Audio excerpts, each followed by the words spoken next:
All right, in week 2, we're going to talk about costing systems with a focus on what's called process and job order costing system. And I combined chapters 2 and 3 into one because they're really very similar in nature. So I'm going to talk to you briefly about what a process and a job order costing system looks like.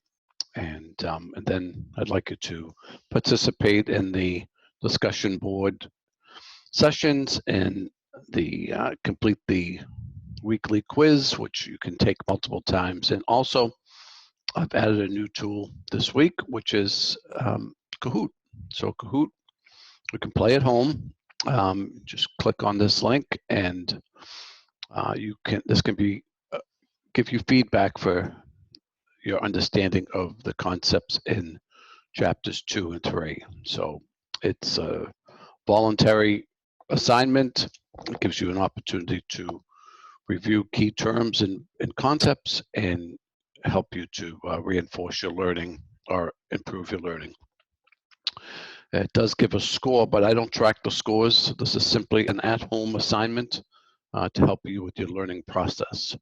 So let's take a look at chapter 2, and I'm going to call this chapters 2 and 3 because I'm going to combine the discussion into one. So chapter 2 deals with job costing, but I'm going to talk about process costing as well. So we talk about cost systems. What we know is that the management accounting world is really responsible for making sure that the organization understands cost. And cost is very important to every organization, whether it be a for-profit, non-profit, manufacturing, service, merchandising. All types of organizations need to understand cost, because there are a lot of key decisions that are made using cost as a basis. So before we get into the subtlety of understanding cost, we need a system to track cost, measure it, record, and report cost, particularly product cost, but service cost as well. So two systems that have been developed over the many years of cost accounting are job costing and process costing. Job costing systems are done when there's a large identifiable product or service, and process costing is done when we have homogeneous or similar products or services, where we don't really track the cost of individual products or services, but we track the average cost. So job cost, large, identifiable, we want to know the specific cost of that particular cost object. Process cost, we want to know the average cost of the process itself, and we'll apportion that to the cost objects. So if you think about a job cost, if I'm building a new building, if I have a major project going on, let's say a software development project, those are specific and identifiable. If I'm building something that's homogeneous, bottles of water, iPhones, things of that nature, I'm not going to know the cost of each bottle of water or of each iPhone, but I will know the average cost of the process, and I'll apportion that to the number of units that I produce or the number of service calls I make.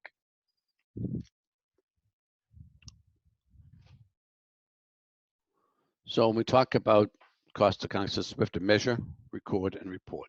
Okay, pretty self-explanatory. I'll let you read through much of this. So a process costing system is used when there's a large volume of similar products, either manufactured or that could be service as well, and we accumulate costs for a time period, and then we assign those costs typically to the process steps, and then ultimately to the final product or service that we produce. And so here's an illustration of different steps to produce bags of potato chips, which again, we're not going to want to know the individual cost of each bag of potato chips, but we would like to know the process steps and the cost of each process step, and then ultimately the average cost of producing a bag of potato chips. Okay. So that this is a homogeneous product, a product that we really don't distinguish one from the other. And so in those systems, we use process costing. If we have a identifiable product or service, then we assign the cost to each job or each cost object. And the idea here is to understand the cost to produce each unit or to deliver each service. Okay. So job order costing system could be that we're major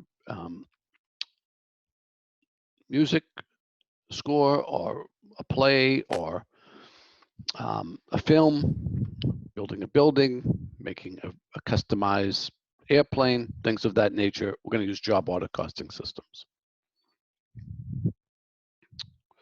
So when we talk about the job order cost flow, essentially very similar to any manufacturing facility, which is we're going to have raw material stockroom. We're going to take things out. It's going to go into work in progress. While it's in work in progress, it's being built.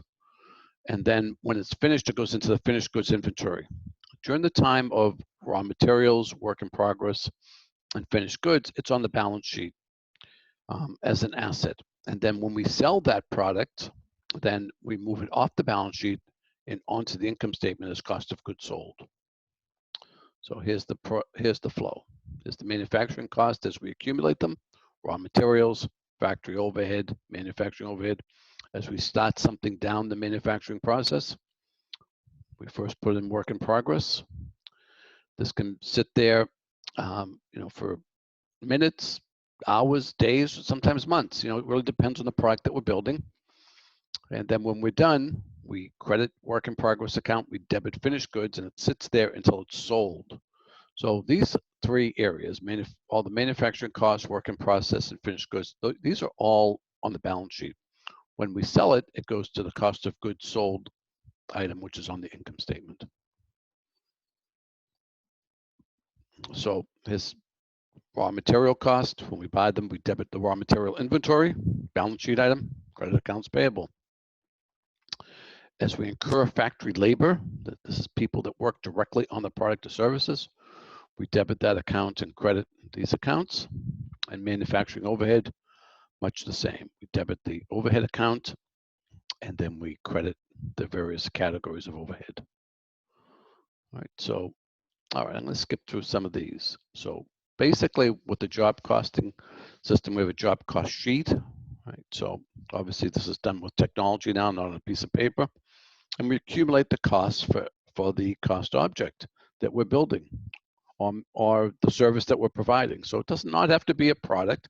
It can be a service, right? If it's unique, identifiable, we want to know the cost of that particular product or service, then we're going to set up a job costing system. And essentially what we're going to do is understand the details of what it costs us to either make that product or to deliver that service. And that's important because it helps us to establish things like pricing decisions. Did we make a profit or lose it? Did we make a profit or lose money? Did we achieve the budget goals we set, and so forth? Okay, so what happens is that when a company buys raw materials, they sit in the stockroom. If a job wants raw materials, then they put a requisition sheet in, and the raw material stockroom is credited, and that job is debited. And that's the entry, work in progress inventory for a particular job, typically. And also assigning some overhead cost here, and we're going to debit the raw material inventory. And same with factory overhead, factory labor. So these are people who work directly on the particular product, or it could be a service as well. We're going to track their total cost, their wages, their benefits, etc. And what's going to happen is that as they spend time on a particular job, usually they'll fill out a timesheet.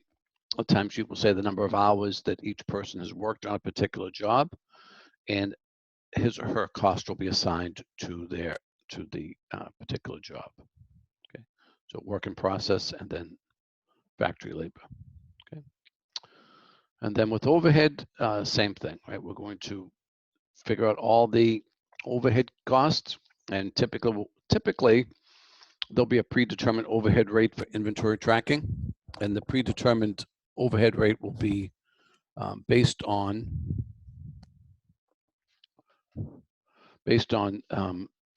some algorithm that the organization has developed. And when we get to activity-based costing, we'll see the limitation of having predetermined overhead rates. But for right now, it's fine. So that can be done based on direct labor cost, direct labor hours, machine hours, or any other algorithm that seems to make sense in terms of charging overhead costs to our cost object. And so overhead costs are typically those indirect costs, the rent, depreciation, utilities, management cost, etc.